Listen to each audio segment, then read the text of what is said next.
Hi friends, welcome to Teacher Plus. Okay, today we are discussing about digital literacy. Essential skills for the digital age. Digital అక్షరాస్యత మరి ఈ digital యుగంలో ఖచ్చితంగా కావాల్సిన నేర్చుకునే నైపుణ్యాలు ఏంటి అనేది చూద్దాం. Actual what is digital literacy? Digital అక్షరాస్యత అంటే ఏంటి ముందు చూద్దాం. ఫైండ్ ఇన్ఫర్మేషన్ అంటే ఇక్కడ మన రిలయబుల్ ఇన్ఫర్మేషన్ ఎక్కడ దొరుకుతుంది, ఏమి దొరుకుతుంది అనేది ఎఫెక్టివ్గా తెలుసుకోవడము. అంటే ఒకరికి ఫోన్ ఇచ్చి కంప్యూటర్ ఇచ్చి ఒక ఇన్ఫర్మేషన్ సెర్చ్ చేయమంటే ఆ ఇన్ఫర్మేషన్ను ఎలా సెర్చ్ చేయాలి, ఎక్కడ సెర్చ్ చేయాలి, ఎక్కడి నుంచి డేటా కలెక్ట్ చేయాలనేది చాలా ఇంపార్టెంట్. ఆ ఇన్ఫర్మేషన్ ఫైండ్ చేయడం కూడా డిజిటల్ లిటరసీ. ఒక డేటా కలెక్ట్ చేయడము. క్రియేట్ డిజిటల్ కాంటెంట్, మనం ఇన్ఫర్మేషన్ ఇవ్వడానికి, ఒక ప్రజెంటేషన్ ఇవ్వడానికి, సమాచారం చేరేయడానికి నేను ఏ విధంగా క్రియేట్ చేయాలి డిజిటల్ కాంటెంట్ అని తెలుసుకోవడం కూడా డిజిటల్ లిటరసీ. ఎవాల్యుయేట్ కాంటెంట్, ఎందుకంటే ఒక్కోసారి ఆన్లైన్ ఉన్నటువంటి ఇన్ఫర్మేషన్ అసెస్ చేయాలి, ఇది అక్యురేట్గా ఉందా, అసలు మనకు కావాల్సిన దానికన్నా ఎక్కువ ఉందా, డీవియేట్ అయిందా, వేరే టాపిక్ వచ్చిందా అనేది చూసేటువంటి ఆ స్కిల్ ఏదంతో మన దొరికిన కాంటెంట్ను ఎవాల్యుయేట్ చేసి అది ఎంతవరకు అక్యురసీగా ఉంది, ఎంతవరకు క్రెడిబిలిటీ అని చెప్పేసి గుర్తించడమే డిజిటల్ లిటరసీ. కమ్యూనికేట్ ఆన్లైన్, ఏంటంటే పిల్లలకు మనం గైడ్ చేయాలి. డిజిటల్ టూల్స్ను షేర్ చేసుకొని ఐడియాను రెస్పాన్సిబుల్గా షేర్ చేసుకోవడం, ఇతరులతో ఏ విధంగా షేర్ చేసుకోవాలి ఐడియాను కానీ, కాంటెంట్ను కానీ, ఇన్ఫర్మేషన్ కానీ, ప్రాజెక్ట్ని కానీ, లేదా టీం వర్క్ను కానీ అనేది ఈ అంశాలు తెలియడమే డిజిటల్ లిటరసీ. మామూలు లిటరసీ అంటే ఏంది, ఏబిసిడిలో అలా వంటలు నేర్చుకోవడం. డిజిటల్ లిటరసీ అంటే ఈ అంశాలు తెలుసుకోవడమే డిజిటల్ లిటరసీ అంటాము. ఓకేనా? మరి ఎందుకు డిజిటల్ లిటరసీ పిల్లలకు చాలా ఇంపార్టెంట్ అంటే ఫ్యూచర్ రెడీ స్కిల్స్. భవిష్యత్తు మొత్తం కూడా టెక్మయమే. వాళ్ళ ఫ్యూచర్ అంతా టెక్నాలజీ ప్రపంచంలో గడపాలి కాబట్టి వాళ్ళు ఆ టెక్నాలజీ ప్రపంచంలో లైఫ్ని లీడ్ చేయాలంటే ఈ యొక్క స్కిల్స్, డిజిటల్ స్కిల్స్ అనేది, డిజిటల్ లిటరసీ చాలా చాలా అవసరం. ఎందుకంటే ఎవ్రీడే లైఫ్లో ఈ టెక్ డ్రైవెన్ కెరీర్ వాళ్ళది ఎవ్రీడే లైఫ్ టెక్నాలజీ లేకుండా వాళ్ళు వన్ డే కూడా గడపలేరు కాబట్టి అది అవసరం. అండ్ క్రిటికల్ థింకింగ్, ఇది ఏదవుతుంటే అనలిటికల్ స్కిల్స్ను, ప్రాబ్లమ్ సాల్వింగ్ స్కిల్స్ను డెవలప్ చేస్తుంది డిజిటల్ లిటరసీ. కాబట్టి క్రిటికల్ థింకింగ్ పెంచుతుంది కాబట్టి ఇలా డిజిటల్ లిటరసీ అనేది పిల్లలకు చాలా అవసరము.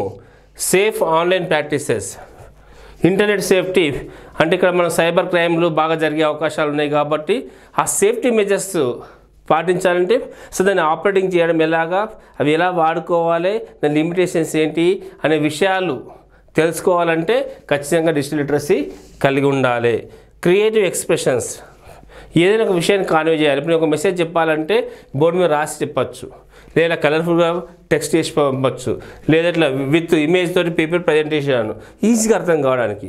అంటే ఒక ఇన్నోవేటివ్గా, సృజనాత్మకంగా తన ఒక విషయాన్ని చెప్పడానికి ఈ డిజిటల్ లిటరసీ అనేది మనకు చాలా అవసరం.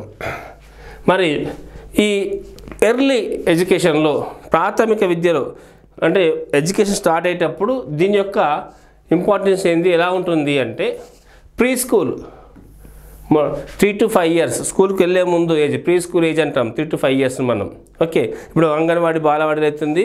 ఎన్ఈపీ నూతన జాతీయ విద్యా విధానంలో కూడా 3 years నుంచే బేసిక్ ఎడ్యుకేషన్ స్టార్ట్ అవుతుంది కాబట్టి వాళ్ళకి ఏం చేయాలి, జస్ట్ హై హ్యాండ్ కోఆర్డినేషన్ మీద దృష్టి పెట్టేటువంటి బేసిక్ ఆ డివైస్ను నేవిగేట్ చేసే స్కిల్స్ నేర్పించాలి. చిన్న చిన్న educational apps, digital story telling, ఈ కార్టూన్స్ స్టోరీ టెల్లింగ్ చెప్తే వాళ్ళు చూస్తూ ఎంజాయ్ చేస్తారు. అంటే వాట్ ఈజ్ టూల్ అనేది మినిమం తెలుస్తుంది వాళ్ళకు. ఈ ఎర్లీ ఎలిమెంటరీ ఏజ్ స్కూల్కి వెళ్ళారు, మొదటి 3 సంవత్సరాల్లో 6 to 8 years మధ్యలో వాళ్ళకి బేసిక్ ఇంటర్నెట్ సేఫ్టీ నేర్పించాలి. అండ్ చిన్న చిన్న కోడింగ్ కాన్సెప్ట్లు, డిజిటల్ ఆర్ట్ క్రియేషను అనేది ఈ 6 to 8 years మధ్యలో నేర్పించాలి. అదే లేట్ ఎలిమెంటరీ ఏజ్లో 9 to 11 years మధ్యలో వాళ్ళకు అప్పుడు రీసెర్చ్ స్కిల్స్ని డెవలప్ చేయాలి.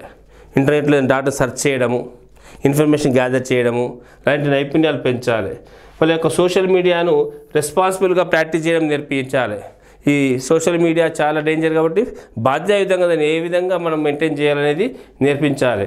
And create multimedia projects, multimedia project ఎలా డెవలప్ చేయాలి, ఎలా క్రియేట్ చేయాలనేది కూడా ఈ యొక్క లేట్ ఎలిమెంటరీలో మనం నేర్పించాలి. ఓకే, మరి మన ఇంట్లో ఈ యొక్క ఇన్ఫర్మేషన్ లిటరసీని ఎలా పెంచాలి అంటే గైడెడ్ రీసెర్చ్. మనం ఏం చేయాలి, పిల్లలకు రిలయబుల్ సోర్సెస్ నుంచి డాటా కలెక్ట్ చేసి హోంవర్క్ చేసే విధంగా ఉండాలి. క్రాస్ రిఫరెన్స్ ఇన్ఫర్మేషన్, వాళ్ళను డిఫరెన్స్ నుంచి ఇన్ఫర్మేషన్ గ్యాదర్ చేసి తెలుసుకునేటట్టుగా ప్రోత్సహించాలి. అండ్ ఫ్యాక్ట్ చెకింగ్ గేమ్స్ కొన్ని ఫేక్ న్యూస్ ఇస్తాయి కొన్ని రకాల గేమ్స్, కాబట్టి క్రిటికల్ థింకింగ్ను, ఆన్లైన్ కాంటెంట్ పట్ల క్రిటికల్ థింకింగ్ను ఎంకరేజ్ చేయాలి. Where it is right are కాదు, నాట్, ఇది రిలయబులా కాదా అనేటువంటి మనం ఫ్యాక్ట్ చెకింగ్ అనేది పిల్లలకు ఇంట్లో నేర్పించాలి. And digital library visits, online libraries ఒక దగ్గర ఉండవు, ఒక్కోసారి ఏదైనా ఈ బుక్స్ను డిజిటల్ రిసోర్స్ను ఎట్లా సెర్చ్ చేయాలి ఆన్లైన్లో, అవి రకరకాల డిజిటల్ లైబ్రరీలను విజిట్ చేయించేసి అందులో బుక్ను ఎలా తీసుకోవాలి, కాంటెంట్ను రెంట్కి ఇలా బారో చేయాలి, మరి తిరిగి దాన్ని ఎట్లా యూజ్ చేసుకోవాలి అనే విషయాలు ఇక్కడ పిల్లలకు నేర్పించాలి. మనం ఎందుకంటే ఇక్కడ చిన్న ఎగ్జాంపుల్ చెప్తాను. మనకి ఒక యాప్ అవసరం ఉంటుంది, ఒక 1 month టెంపరీ మనం పర్చేజ్ చేస్తాం, ఒక టూల్ సాఫ్ట్వేర్, దాని రెన్యువల్ ఆటో రెన్యువల్ దాంట్లో ఉంటుంది, మనకు తెలియకుండా ఎవ్రీ మంత్ కట్ అవుతూనే ఉంటుంటుంది అమౌంట్. సో అది ఎలా వాడుకోవాలో తెలియాలి వీళ్ళకు, అది చిన్నప్పటి నుంచి నేర్పించాలి మనం. నెక్స్ట్ సేఫ్ డిజిటల్ కమ్యూనికేషన్, సురక్షితమైనటువంటి డిజిటల్ సమాచారాన్ని చాలా ఇంపార్టెంట్, ఎందుకంటే వాళ్ళ ప్రైవసీ సెట్టింగ్స్ అనేది చాలా ఇంపార్టెంట్, నేర్పించాలి. వాళ్ళ యాప్ కానీ సోషల్ మీడియా వాడుతున్నప్పుడు సెక్యూరిటీ ఎలా పెట్టుకోవాలి, వాళ్ళ యొక్క ఇన్ఫర్మేషన్ పక్క వాళ్ళకి తెలియకుంటే ఏ విధంగా జాగ్రత్త తీసుకోవాలనేది ఖచ్చితంగా పిల్లలకు నేర్పాలి. రెస్పెక్ట్ఫుల్ మెసేజ్, పిల్లకి ఎలా గైడ్ చేయాలంటే మనం పంపే ఇన్ఫర్మేషన్ కానీ మెసేజ్ కానీ క్లియర్గా అప్రోప్రియేట్ డిజిటల్ మెసేజ్ ఉండాలి, కైండ్ వర్డ్స్ వాడాలి, ర్యాష్గా ఉండకూడదు. డిజిటల్ ఎటిక్విటీ అంటే డిజిటల్ మర్యాద అంటే గౌరవపూరితమైనటువంటి మేనర్స్ తోటి కమ్యూనికేట్ చేయాలి. ఆన్లైన్ ఇంటరాక్షన్స్ అన్నీ కూడా రెస్పెక్ట్ఫుల్గా ఉండాలి అనేది ఇక్కడ. మళ్ళీ పాస్వర్డ్ సేఫ్టీ, స్ట్రాంగ్ పాస్వర్డ్ను క్రియేట్ చేసుకోవడమేలాగా అనేది వాళ్ళకి తెలియాలి. ఆ డిజిటల్ సైబర్ క్రైమ్ ఎలా జరుగుతుంది, దానికి ఇంపార్టెన్స్ ఏంది, పాస్వర్డ్ యొక్క ఇంపార్టెన్స్ ఏంది అనేది కూడా చెప్తే వాళ్ళు స్ట్రాంగ్ పాస్వర్డ్ను క్రియేట్ చేసుకుంటారు, ఎవరు కూడా కాపీ కొట్టినటువంటి పాస్వర్డ్ను. ఓకే, అండ్ డిజిటల్ క్రియేటివిటీని నర్చరింగ్ ఎలా పెంచాలి అంటే ఎక్స్ప్లోర్ డిజిటల్ ఆర్ట్, వాళ్ళకు గ్రాఫిక్ డిజైన్ టూల్స్ని ఇచ్చేసి డ్రాయింగ్ యాప్స్ని ఇస్తే వాళ్ళు ఖచ్చితంగా డిజిటల్ ఆర్ట్ను పెంచుకుంటారు. వీడియో క్రియేషన్, చిన్న స్టోరీ టెల్లింగ్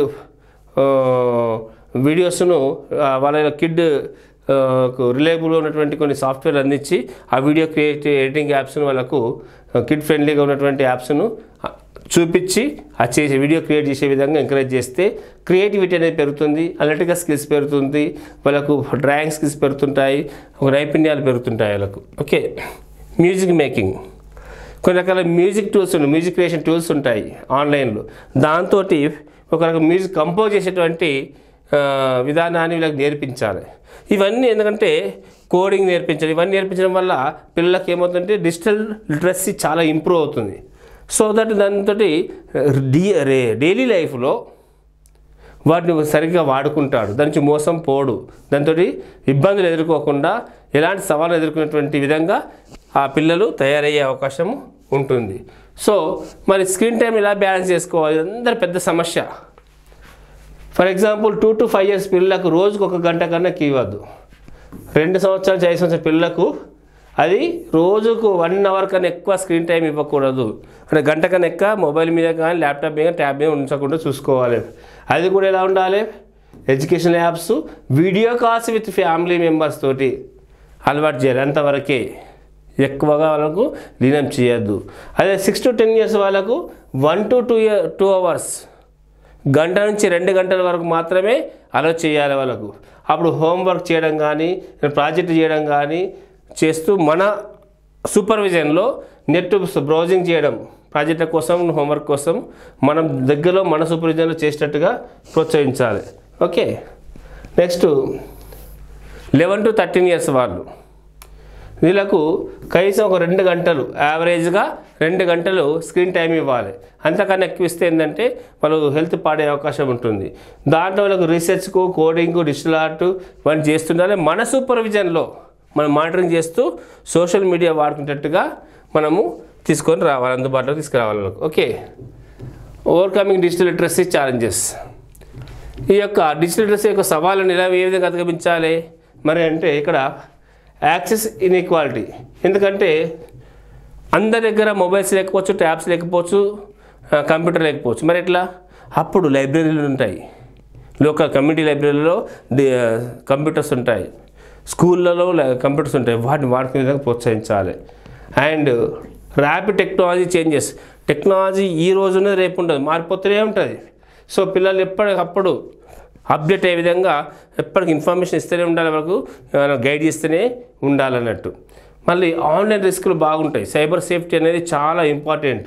సో దాని గురించి ఆ పర్సనల్ పేరెంటల్ కంట్రోల్స్ ఉండాలి. ఓపెన్ కమ్యూనికేషన్ పెట్టుకొని వాళ్ళపై పేరెంటల్ కంట్రోల్స్ ఉన్నటువంటి టూల్స్ని వాడితే పిల్లలు సైబర్ సెక్యూరిటీని మనం ప్రొవైడ్ చేయొచ్చు. ఓకే, సైబర్ క్రైమ్ నుంచి కాపాడచ్చు మనం వాళ్ళను. Okay, and information overload. ఒక్కోసారి ఏమవుతుంది, ఇన్ఫర్మేషన్ ఫుల్ వస్తుంది, కానీ అది ఏది వాడాలి, ఎట్లా వాడాలి, ఫిల్టర్ చేసేటువంటి విధానం తెలియకపోతే మనం గైడ్ చేసి ఇన్ఫర్మేషన్ ఎలా ఫిల్టర్ చేసుకోవాలి, ఏది అప్రోప్రియేట్ కాంటెంట్ ఉంది, ఏది ఇన్ఫర్మేషన్ పనికొస్తే అనేటువంటి విధానాన్ని, స్కిల్స్ని మనకు నేర్పించాలి వాళ్ళకు. ఓకే, ఇక మనకు తెలుసు ఫ్యూచర్ డిజిటల్ లిటరసీ ఎట్లా ఉంటుందనేది. Virtual reality learning, assisted education, global digital citizenship. ఇప్పుడు మొత్తం అంతా ప్రతి క్లాస్లో మాట్లాడేది మనం అదే. ఫ్యూచర్ అంతా ఆర్టిఫిషియల్ ఇంటెలిజెన్స్తో కూడిన virtual reality, augmented reality education దోసుకొని వచ్చేస్తుంది. కాబట్టి ప్రతి ఒక్కరు కూడా టెక్ సావీలు కావాలి, టెక్నాలజీ డిజిటల్ లిటరసీని పొందాలి. ప్రతి పిల్లవానికి మనం డిజిటల్ లిటరసీని ప్రొవైడ్ చేస్తే వాళ్ళు డైలీ లైఫ్ని లీడ్ చేయడమే కాకుండా ఎడ్యుకేషన్లో మనకి లైఫ్లో ప్రాబ్లమ్స్ సాల్వ్ చేసుకోవడంలో, మన లైఫ్ని లీడ్ చేసుకోవడంలో వాడు విజయవంతంగా తన జీవనం గడిపే అవకాశం ఉంటుంది. కాబట్టి ప్రతి ఒక్క పిల్లవానికి డిజిటల్ లిటరసీని ఇవ్వాల్సిన బాధ్యత టీచర్స్ అండ్ పేరెంట్స్ పైన ఉంది. ఓకేనా? Thank you.